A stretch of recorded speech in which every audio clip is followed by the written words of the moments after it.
बिजली की कोई समस्या नहीं। आप सब कह रहे हैं आईडी में प्रॉब्लम हो रही है, ये हो रहा है, वो हो रहा है। आईडी बंद किसके लिए रही है? आपकी प्रॉपर्टी को कोई नाजायज तरीके से खरीदे नहीं, बेचे नहीं। आपकी आईडी आपकी पहचान है, इसलिए आईडी बन रही है। आप लाइनों में लगते थे, बाबू आपके घर में आते थे, आपके कितने टॉयलेट हैं, कितने कमरे हैं, रिश्वत लेके जाते थे। हमारे आंखों देखी बात है। आज आपको टैक्स भरने लाइन में नहीं लगना पड़ता, आप अपने घर में मोबाइल पे टैक्स जमा करा देते हैं। अपने आप सेल्फ असेसमेंट करते हैं कि मेरे घर में इतने कमरे हैं, इतने टॉयलेट हैं। अगर मैं गलत हूं तो बताओ क्या मैं गलत बोल रहा हूं? सब कुछ ऑनलाइन हो गया है।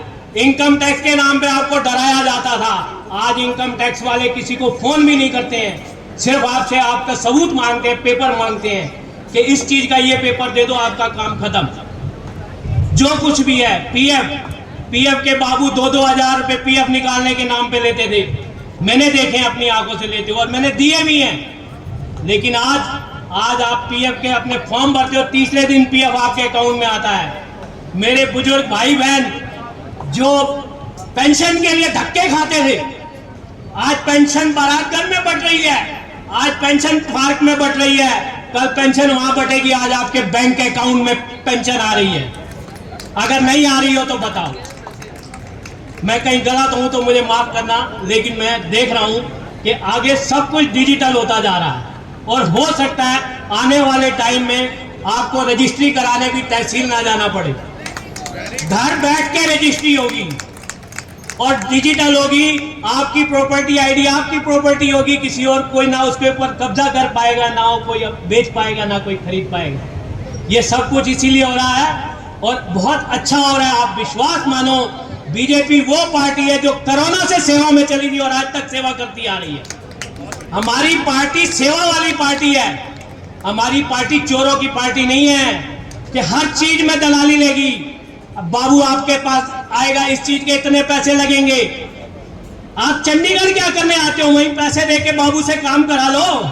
आज आपको चंडीगढ़ के अपने घर से भी नहीं जाना पड़ता, आप अपने घर में पानी का बिल जमा करा रहे हैं, बिजली का बिल जमा करा रहे हैं, ऑनलाइन जमा करा रहे हैं। बाकी मैं इससे ज्यादा कुछ नहीं जानता। वोट देना मोदी जी को देना। क्यों देना? राहुल गांधी कहता है मोदी जी ने अडानी को बना दिया, मोदी जी ने अंबानी को बना दिया। अरे मोदी जी ने अडानी या अंबानी को बनाया है तो वो व्यापारी हैं। मोदी अगर वो टैक्स दे रहे हैं तो उस टैक्स से हमारा गरीब के घर में राशन जा रहा है। 80 करोड़ जनता फ्री में राशन ले रही है। अगर राहुल गांधी ये कहते हैं मोदी अडानी अंबानी के मैं आपका हूं, तो आना राहुल गांधी, अपनी सारी प्रॉपर्टी पहले बेच, पहले देश के नाम कर, फिर मैं मानूंगा कि तू हमारा है। मोदी जी जब जाएंगे आपको पता लगेगा, उसके खाते में चुन्नी भी नहीं होगी। जो अपने गिफ्ट तक बेचता है देश के लिए, वो क्या पैसा तुम्हारे से, तुम्हारे लोगों का क्या कोई पैसा देश को कोई खड़ा करेगा? मोदी जी जैसा नेता ना आया है ना आएगा, और मुझे कोई नहीं पता। वोट देना तो सिर्फ मोदी जी के नाम पे देना। धन्यवाद।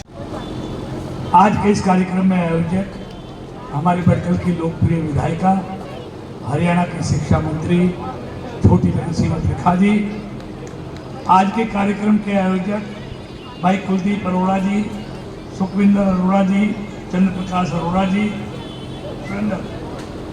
सुरेंद्र अरोड़ा जी, बिटिया सुमन बालाजी, वर्तमान महापौर, हरियाणा में चेयरमैन भाई धनेश अतलखा जी, मंडल के अध्यक्ष भाई अमित आहूजा जी, युवा मोर्चा के अध्यक्ष भाई शोभित अरोड़ा जी, श्री ललित गोसाई ji, Shyam Sundar Kapoor ji, Satnam Singh Mangal ji, Ramdas Kataria ji, president RWA 5A block, Yashpal Grover ji, पूर्व अध्यक्ष RWA सुमित विजी, प्रदीप कपूर जी, शिया अरोड़ा जी, हरप्रीत सिंह जी, और आज के इस कार्यक्रम में आए हुए आदरणीय भाइयों बहनों, पत्रकार और छायाकार मित्रों। अभी आगे भी लेट हो रहे हैं, कोई मैं लंबा चौड़ा भाषण देने के लिए नहीं आया।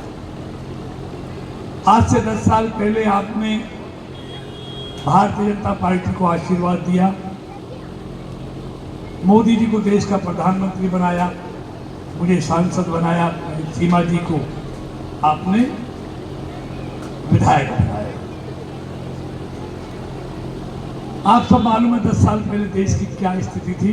मंत्री जेल जा रहे थे, निर्णय नहीं हो पाते थे, घोटालों का अंबार लगा था, दुनिया में देश की प्रतिष्ठा चूर चूर हो रही थी। लेकिन इन 10 सालों में जब से आपने मोदी जी के हाथ में देश की बागडोर दी है, आज पूरी दुनिया में भारत का डंका बजा। आज भारत जो 11वें नंबर की अर्थव्यवस्था था, इन 10 सालों में वो आज दुनिया की 5वीं सबसे बड़ी आर्थिक ताकत बन गया। अब मैं चर्चा करूंगा कामों की। इन 10 सालों में हाईवे दुगने बने, ग्रामीण सड़कें दुगनी बनी, वंदे भारत जैसी ट्रेनें लगनी चाहिए, रेलवे का इलेक्ट्रिफिकेशन, रेलवे का दोहरीकरण, मतलब हर क्षेत्र में अभूतपूर्व तरक्की हुई है। तभी भारत 5वें नंबर की ताकत है।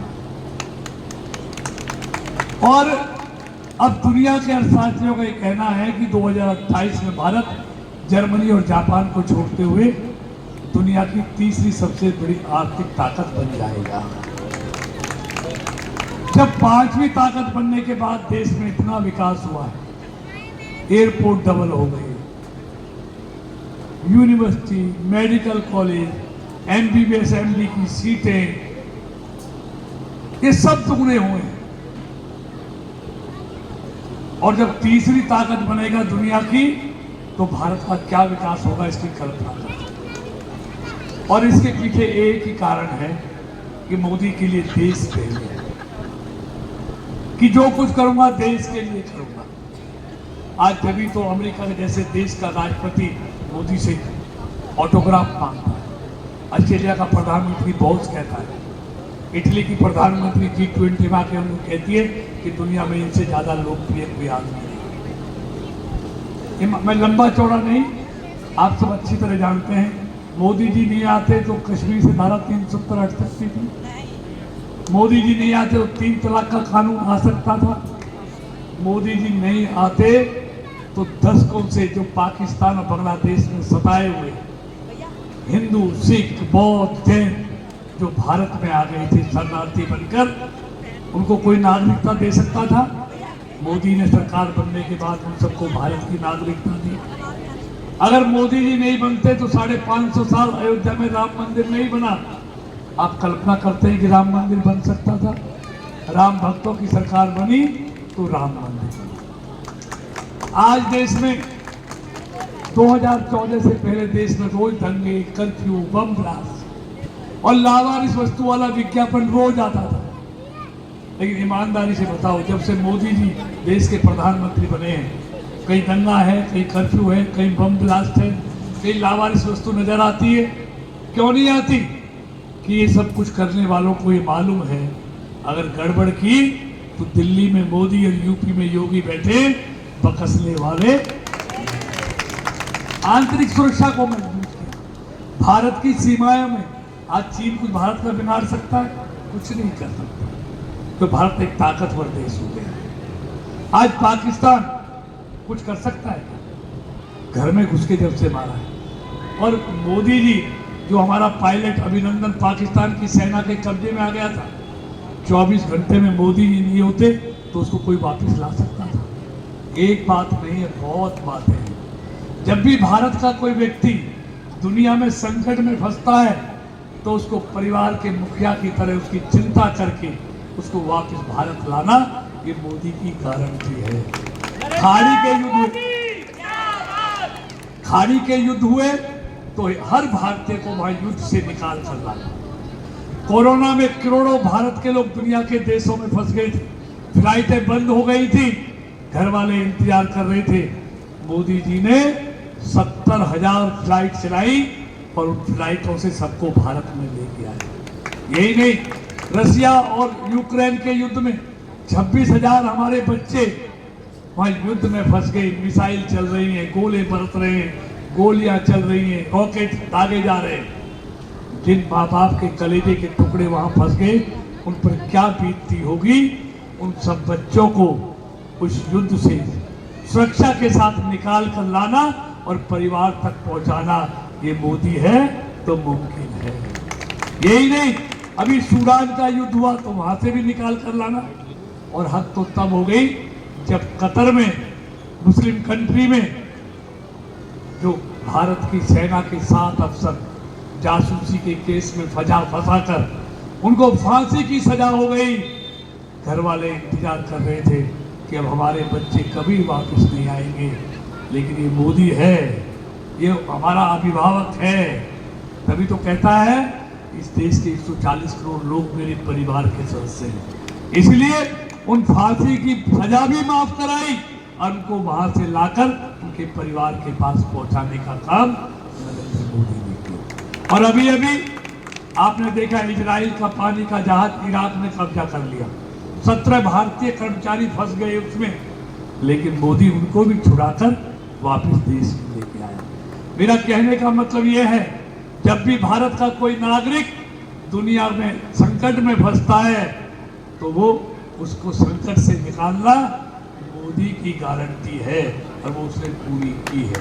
इसलिए तो देश का चहेता है, इसलिए तो कहते हैं मोदी के दिल में देश बसता है और हर भारतवासी के दिल में मोदी बसता है। मोदी ऐसे ही मोदी नहीं बना। आपने कभी देखा है अयोध्या में मंदिर बन गया, सिर्फ भारत को आर्थिक तौर पे मजबूत नहीं किया, भारत की सांस्कृतिक विरासत को भी मजबूत किया। आप देखो अयोध्या का मंदिर ही नहीं, आप काशी का देखो, आप केदारनाथ, बद्रीनाथ, सोमनाथ, उज्जैन का महाकाल, किसी को भी देखिए, सबको सुंदर बनाया जा रहा है, सबको राज्य हाईवे से जोड़ा जा रहा है।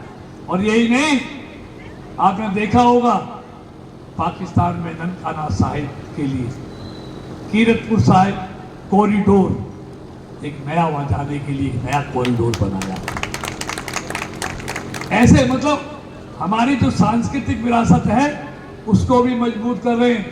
अच्छा, हिंदुस्तान में राम मंदिर की बात तो छोड़ो, अब तो उन्होंने मुस्लिम कंट्री आबू धाबी में भी मंदिर बनवा दिया। तो आज ये बढ़ती हुई भारत की ताकत है। और आपने कभी देखा है किसी प्रधानमंत्री को कि अयोध्या में राम मंदिर में रामलला की मूर्ति का प्राण प्रतिष्ठा होती है, यजमान को किस किस नियमों का पालन करना पड़ता है।